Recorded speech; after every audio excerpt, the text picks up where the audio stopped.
I'm drowning in my history, prisoner of past defeats.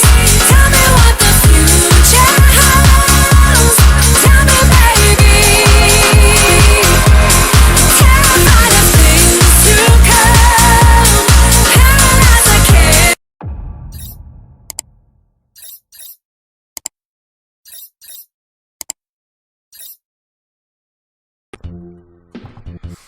Okay, so with Let Me defeated, we can move on to the next area now, I believe, anyway. So, what's this? It is the Cheese Bridge area, so I believe this is the one with the crazy secret, which is very difficult to attain. I think it's the one with 2 exits. I could be wrong, but I'm sure this is it. And there are many ways you can kind of get it. We're just going to do it standard right now. The standard way. Oh my god, it's like Saw, isn't it? I keep expecting Jigsaw to kind of come out and say, I want to play a game. For years you've done retro gaming. Now it's your turn to enjoy the retro gaming. Whatever. Oh, just doing a really bad impression there, but yeah. Jesus Christ. Whoa, whoa, whoa, whoa. So I think I've got to... Whoa! Stay on this thing. Bloody hell. I was saying the other day, I can't believe that, you know, I keep thinking that this isn't a hard game. I keep saying, oh, it's pretty easy actually in retrospect, but my god, it's kind of brutal. Ah, the Yoshi wings. So the Yoshi wings are a clue that there's a secret on this stage. So I think we're supposed to use Yoshi, and we're supposed to fly under the exit. There's 2 exits you can kind of get to, and the game tries to kind of... It's a really clever secret. I don't mind it at all. It's very... Oh my god. It's very frustrating to get, but once you get it, you are rewarded, and that's what I love about this game. It rewards your persistence. Great game indeed. In fact, it's one of the best games of all time, and I feel like I'm contradicting myself, because I know I've said in like a previous video that Mario 64, I hate all the hype it's got, but even though I don't like that game, I can understand why people would say it's probably the greatest game on the N64, because they're probably feeling what I feel about this game, and I just don't feel the same way about the N64 one, if I'm honest. I just, again, so that's a whole other story for a whole other day, but you know what I mean, it just doesn't really do it for me. Unfortunately. Right, okay, where are we going now? Ah. So yeah, I think there's something under this bridge, but how does one get to it? Well, I believe I need to fly under this thing, so I think I can either just... Yeah, it's going to be a bit awkward. I think I need Yoshi. So if I can get Yoshi, and I can come back here, I can get the wings, and I don't know if they're temporary or what, but if they are, I can get under there. So is there any way I can cheekily get him here and then go back? We can try. So this is Cookie Mountain. It's making me hungry. Funnily enough, I've just had like 3 cookies. I went to Aldi yesterday, did some shopping, and I was like, oh, I've got to get some cookies. So I've got some of those. Oh my god, making me hungry. All this talk of food, it's not good. I think that's what this game does. It's like almost subliminal, just to try to get you to kind of take a break and have something to eat. Cheese Bridge, Cookie Mountain, Chocolate Island. Oh, I'm getting hungry now. Right, but anyway, I've got to get out of the way of these freaking moles here. I'm a mole and I live in a hole. Use the old cape twirl, knock him out of the way. Oh, look at this. That's what I love about this game. Secrets everywhere. This has got to be a pipe you can go down. No? Oh, God. You let me down, game. You let me down. Ah, but there's a 1 up there, so we'll take that. Best thing about Mario World is you can take it exactly as you want to. You can fly through the stages if you want to, or you can take time to explore everything. Oh, shit. The choice is yours. Just took a dumb hit there. But anyway, oh, there's Yoshi. There's me old mucker. So if I can just keep Yoshi, we might be alright. I don't know what... Oh, God, what am I doing? What am I doing? What am I thinking? Oh, my God. Alright, we're going backwards. I thought the game had glitched out then. Oh, God. No, don't like it, don't like it, don't like it, don't like it. Oh, my God. Holy hell, that's scary. That is really scary. I don't like it at all.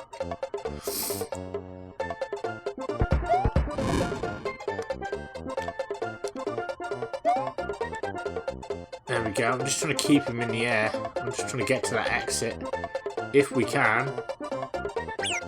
Oh shit. No, no, no, no, no, no, no, no, no. Yoshi, stay still, boy. Stay still. I've got you. There you are. Bloody hell. Oh. Yikes. Mushroom? Mushroom? Oh, you screwed me out of mushroom. Bastards. I'm not happy about that. Oh my god. Oh shit, and time's running out as well. There we are. Let's just get out of here. There we are. So we've got Yoshi now, so we might be able to do it. Or failing that, I can get a feather and I can just get him to commit Sunnyside. So I don't know if this is... Like, I'm really confused as to where this is supposed to go. Because it's taking me to Ludwig's castle, so I don't know if... I feel like this area is too short, but then again, I think the top area I did before was part of this world and the Vanilla Fortress, but I'm just not sure. I know how that sounds, but it's... Mario World is very cool. I don't mind it being confusing at all because it's how it should be. Right, so this is Cheese Bridge, right? So if I can get the Yoshi wings, I might be able to fly. I was going to do a Mick Foley quote. Fly in the sky like Santa. You know, that story told where, you know, he went to Vince's office and, like, he complained that he never really got much of a pyro when he was a wrestler and stuff like that. Oh, God. Yeah, so luckily we can just quit out, and he's basically said, you know, basically he said Mark Miro, he said who you signed for a lot of money, had his own pyro. Even Gilbert got a sparkler. Gilbert was the Goldberg kind of like wrestler rip-off. He was like this tiny bloke, Dwayne Gill, and they called him Gilbert, and he come out and it was like the proper Goldberg entrance and everything. It's like Gilbert. Oh my god, it's great. Love all those old school wrestling things. Yeah, we got it. Oh, yes. So there's two ways I can do this. I can get underneath and I can use Yoshi as a sacrifice, or I can use the wings, I think. If I can get the wings, I'll be alright, but I don't know how. I don't know how I'm going to do this. That's the only problem. So we've got that anyway, so. Oh, wait, what's going on? Oh, for God's sake, it's a bonus round. I'm not complaining. Please, I'm really not complaining, but it just feels like... I thought you could fly through the stage with those wings, but you can only... Well, it's a bonus stage? Oh my god. This is really surreal. Very cool, though. Like I said, I've always liked how fast-moving Mario World is. There's lots of elements to it. It kind of builds upon... Oh god, I've lost Yoshi. I'm so sorry. I didn't want to lose... Oh. Alright, well that's a big mistake. Oh. Right, I need Yoshi. This is going wrong. This isn't going right. But I knew it was going to be a struggle anyway, coming into the stage. I just knew it. I thought, I'm going to struggle with this.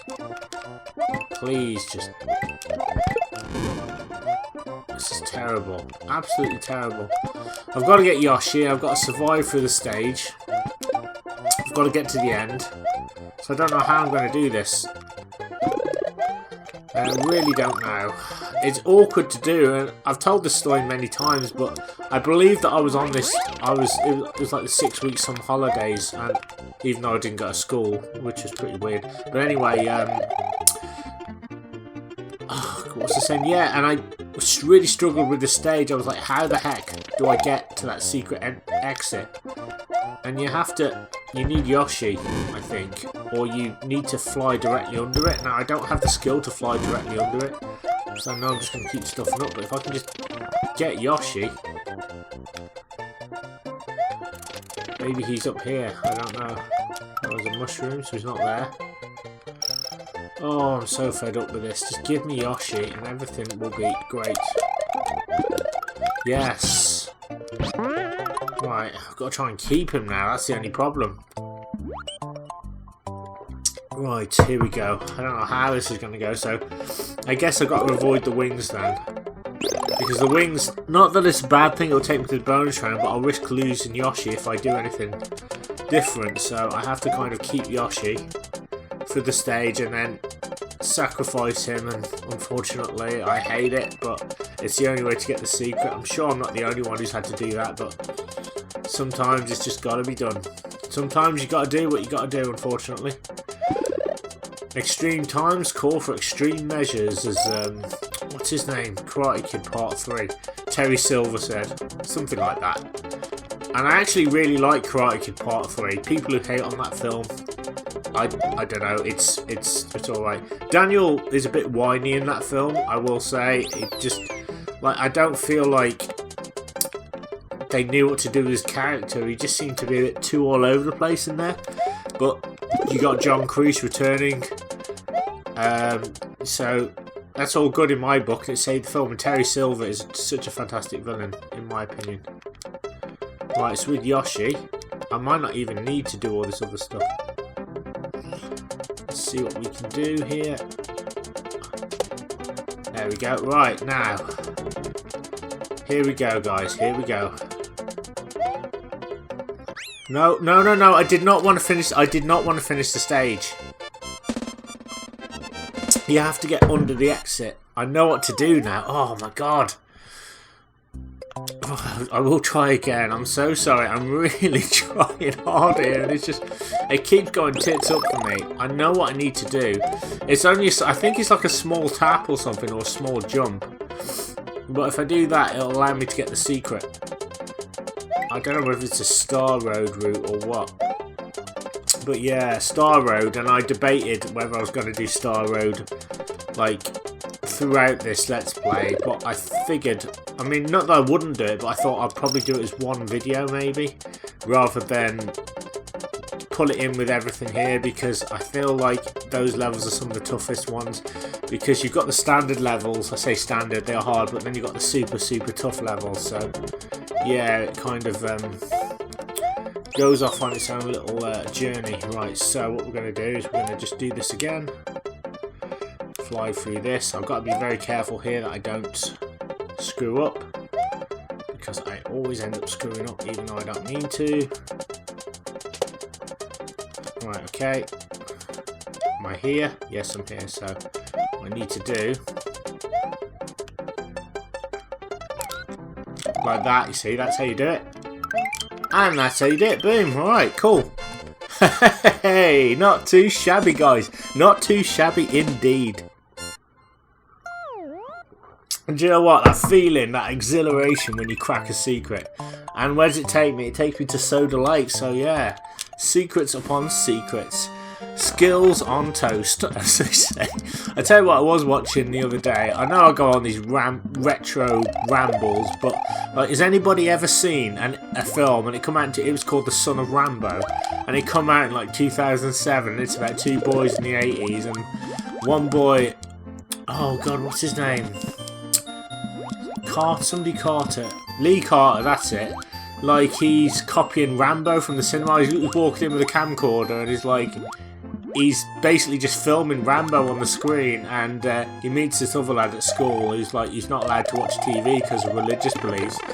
But anyway, they sort of strike up a bit of a friendship or whatever, and like, Lee takes him to his house and he's copying Rambo, but he doesn't want his brother to know that he's brought his friend home, so he tells him to wait, and the kid's not allowed to watch TV, and he's got Rambo and he's copying it for his brother and stuff, and like, he sees it and he decides he wants to be like the son of Rambo, and they make this film.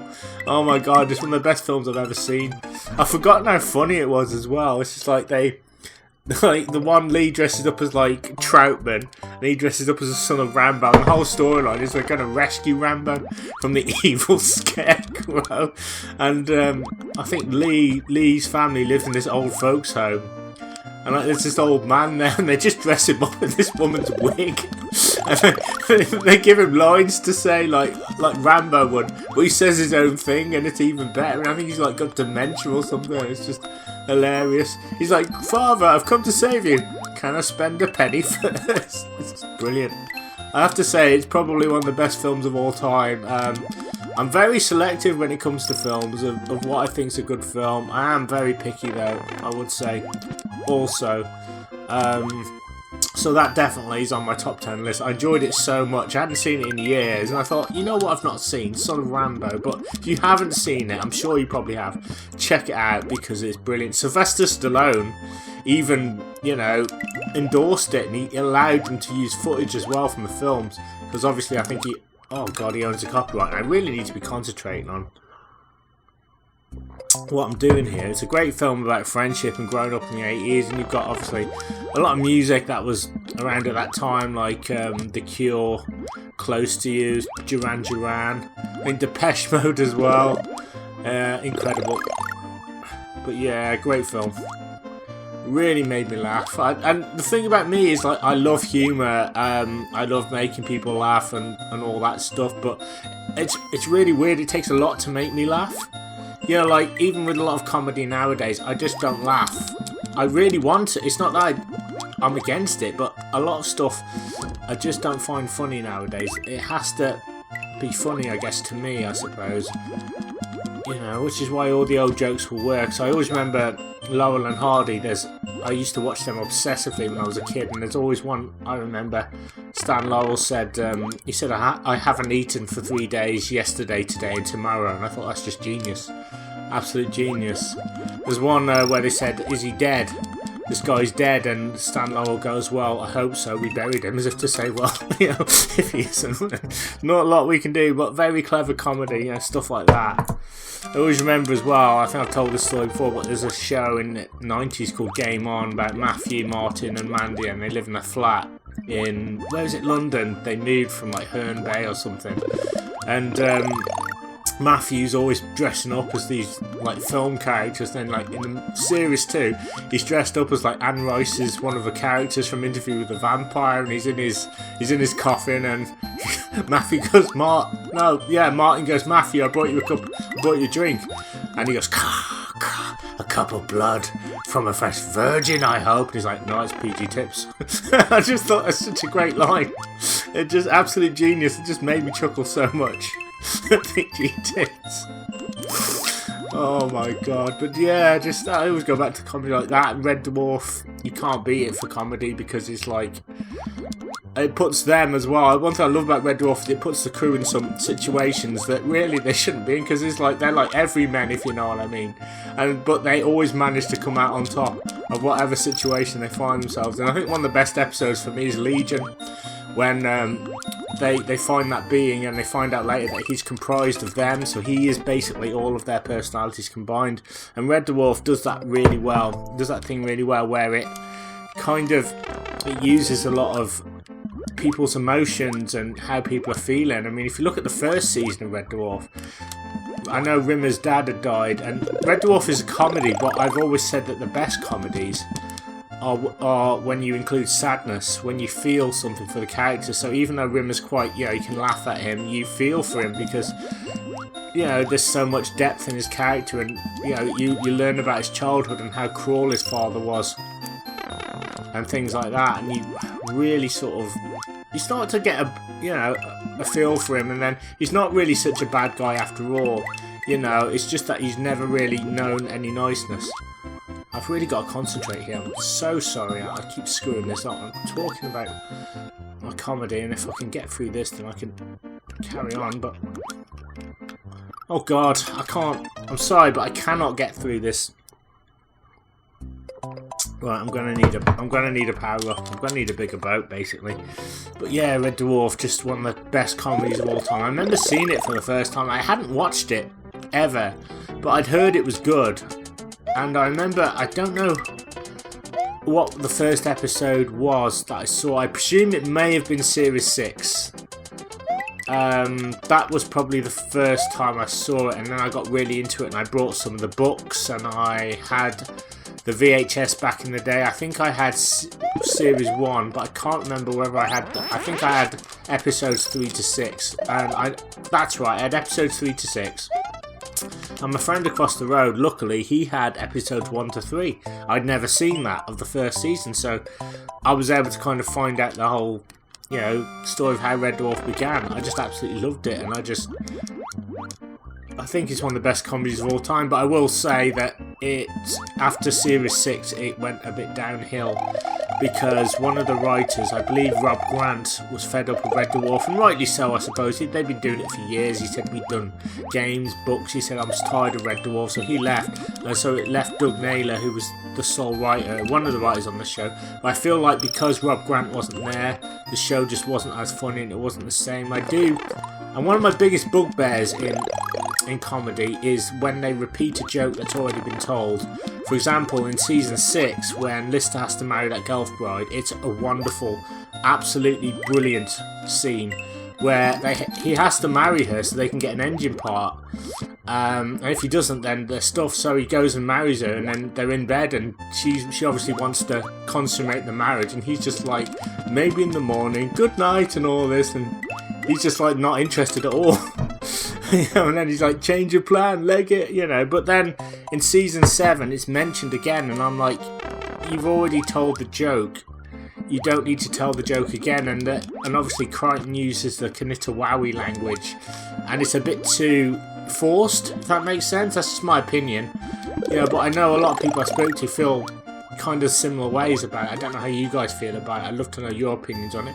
It's me playing a retro game and I'm talking about Red Dwarf. But yeah, just love to hear your opinions on what you think is funny, you know, what makes a funny situation. And I'm so sorry guys, I'm screwing this up completely.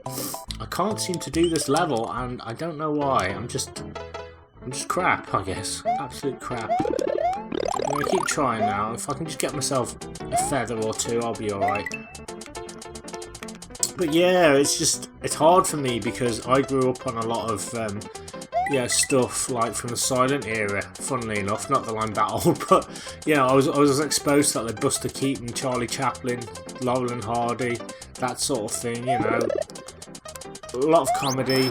Monty Python's Flying Circus, most definitely. I remember being very excited as a kid because my dad had rented And Now for something completely different, which was like the Pythons reworking their sketches for like a movie, and it was wonderful and I loved it completely. And he goes, what? He goes, would you like that for your birthday? And I was like, yes. And I loved it. I thought it was absolutely brilliant. I watched it all the time.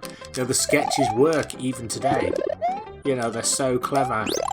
And I always say to people, if you want to, you know, learn how to, not that I'm a funny guy, you know what I mean, but if you want to know about humour or comic timing, then you should watch Monty Python's Flying Circus, because the sketches are just surreal, but they're cleverly surreal, if that makes sense. They seem out of control, but there's a purpose to it, and I've always loved, I don't know if anyone remembers the Dirty Fork sketch. So a couple goes to a restaurant, and they're in there, and she goes, oh, I've never been here before, it's lovely. And he goes, yeah. He says, it's a wonderful place. And the waiter says, is everything to your satisfaction? And the guy goes, well, actually, I've got a bit of a dirty fork? He goes, can you please, was it a dirty knife?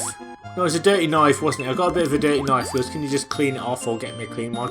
And then the waiter's like, oh my god, I'm really, really sorry. So sorry about that. Really sorry. Oh my god. And the guy's like, look, it's not a problem, you know, no problem, mate. You don't need to keep apologising. He says, I will get the head waiter immediately, which is like immediately. So he gets him and he's like, sir, we are so sorry, deeply, truly, and they're begging. And you get the chef come from the kitchen, John Cleese, and he's like, you bastards, you vicious, heartless bastards. He's worked all day, he has. His boots you're not worthy to kiss. It makes me mad. Anyway, they go on this whole tirade, jumping over the table, stabbing each other with the knife. And then it says, and now the punchline. He goes, look, I didn't tell him about the dirty fork. That was it. It might have been the other way around, but you know what I mean. It's a very clever sketch, and that's always stuck. Oh, for God's sake. It's always stuck out to me. How fucking long is this level supposed to be? It's way too long. I'm really struggling with this one. I can't do it to save my life, and I'm getting very frustrated. I just want to do it and leave, but I just can't seem to do it. I'm trying so hard here, guys, and it's pissing me off. Oh, God. Well, these are some tough levels, so I keep forgetting how tough this is. I know I keep saying it, but I just keep thinking, oh, I'm just going to breeze through. But obviously I can't. I may have to cut this down. Yeah, the enemies just keep coming. It's these freaking, I don't know what they are, torpedo Teds I think they are. I don't know. I think that's what they were called in Mario Land 2 anyway. I've just never been able to. I just hate this stage. It's so long. It's overly long. But it's got to be difficult because it's a secret level, so I do understand that. But does it have to be this hard? I really should be concentrating on that. Can I not just go over it? See, sometimes you can go over, sometimes you can, sometimes you can't. I'm not trying to lose, I'm really trying to get through this, but it won't let me through. If I can just get through, if it'll just let me through. I'm sorry, but there's just too many. I don't like it because there's too many of these things going on. I can't do it because there's too many. There's literally too many of those things, and I can't. I get flustered when there's too much on screen. I'm not complaining, but this is just really difficult. I can't seem to get through it. It's really bugging me, and I've only got 3 lives left. So unless a miracle occurs, I ain't going to be able to do this. But I will keep trying. I'm running out of lives as well. I'm running out of patience. But I'm going to keep trying. Have to do it. I've got to do it. I've got to do it. But it just, I feel like I get to this bit and I don't know what to do. I don't know what to do because they're coming at me so thick and fast. It's not like I can shoot them either. I can't shoot them. I know I've got to swim past them, but even that's really difficult because I can't always do it. See, it just forces me. It forces me down, and I can't do nothing. All right, okay, so I can slip past them. So maybe that's what I need to do, to slip past them.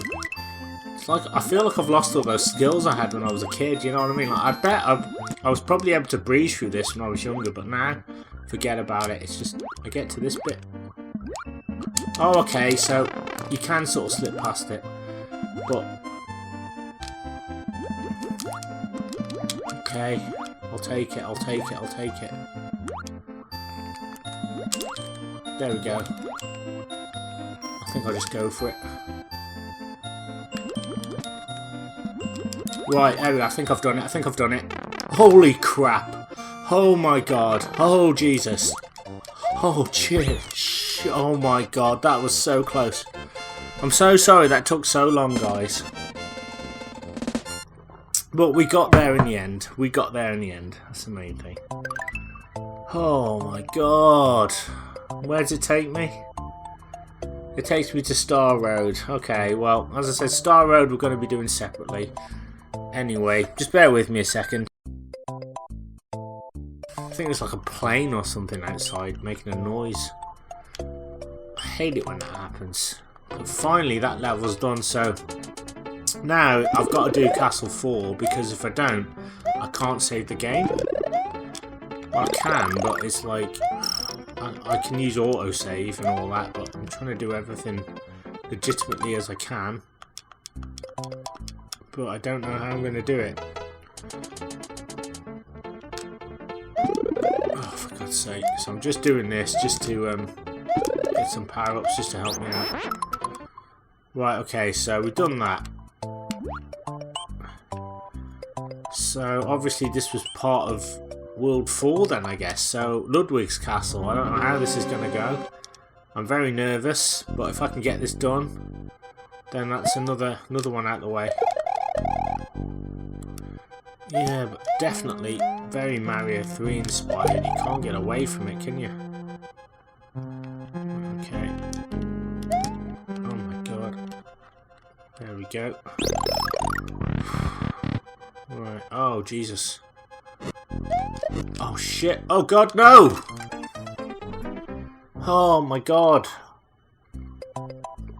What the hell did I do that for? I don't even know why I did that. But anyway, we'll try and get some more power-ups if we can. That's what we want. I want the Koopa Cape Feather.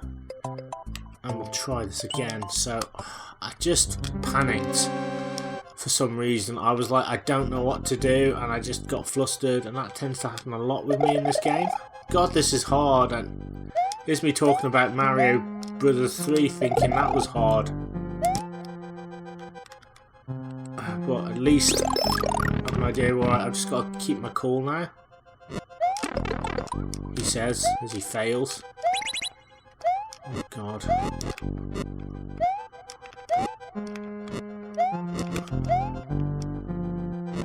Just got to keep it cool, keep it cool. Oh my God, oh my God.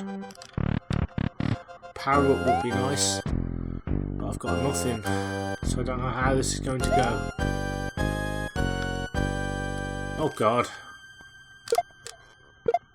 I always loved doing that as a kid, knocking him off. Oh, is he going to go behind? He is. Oh my God, this is fiendishly difficult. I forget how difficult it can be, this game. There's a red door, but I don't have any power-ups. Oh great, now what am I going to do? I don't know how to do it. Stomp on his head, I guess.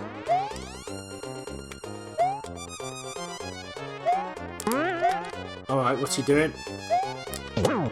Got him twice. I might, if I can get him one more time, we'll be alright. Okay. Alley up. Is that it? Yeah, we got him, alright. With Small Mario, so that wasn't too difficult. So, that's the thing about these castles. They seem more difficult than they are. So we've done it, and at least we can now save the game. So a bit of a shaky start, guys, but we got there. No problemo, little dude. No problemo. He just blows it up, and it just goes behind the hill, or into the hill, sorry. Ludwig von Koopa's days of composing Koopa symphonies in Castle Fort are over. The forest of illusion lies ahead. Mario must use his brain to solve the puzzle of this perplexing forest. Oh dear. Well, I don't really have a brain, so I think we might be in trouble. But I'm happy because... Can I save it? Will it let me save it? Yes. Continue to save.